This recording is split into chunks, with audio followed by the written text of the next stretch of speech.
La guerre d'Algérie et les combats du Maroc et de la Tunisie. Cette cérémonie est présidée conjointement par M. le sous-préfet, secrétaire général adjoint, Romain École, représentant M. le préfet, et M. François de Mazières, maire de Versailles. Il va être procédé à la montée des couleurs nationales.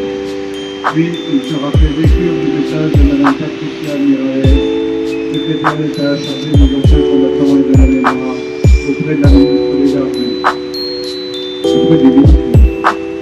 Ensuite, nous écouterons le chant des Africains en l'honneur des combattants d'Algérie. Puis les autorités se recueilleront devant les herbes préalablement déposées avant l'hommage aux morts en clôture de la cérémonie.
Lecture par M. le sous-préfet, secrétaire général adjoint, Romain École, représentant M. le préfet des Yvelines, du message de Mme Patricia Miraez, secrétaire d'État chargée des anciens combattants de la mémoire auprès du ministre des Armées.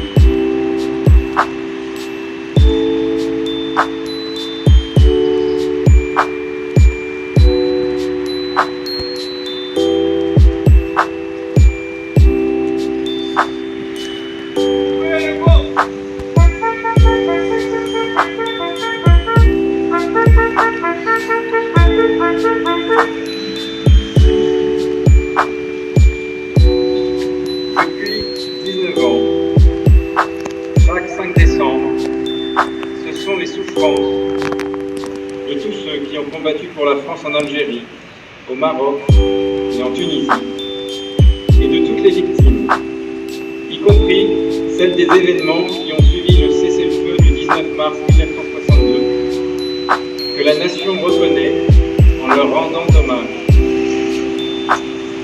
La cérémonie qui nous rassemble aujourd'hui est cependant particulière. Elle vient conclure le cycle de commémoration que notre pays a consacré cette année au 60e anniversaire de la fin de la guerre d'Algérie. Les passions suscitées par la guerre d'Algérie il y a 60 ans ne sont pas éteintes.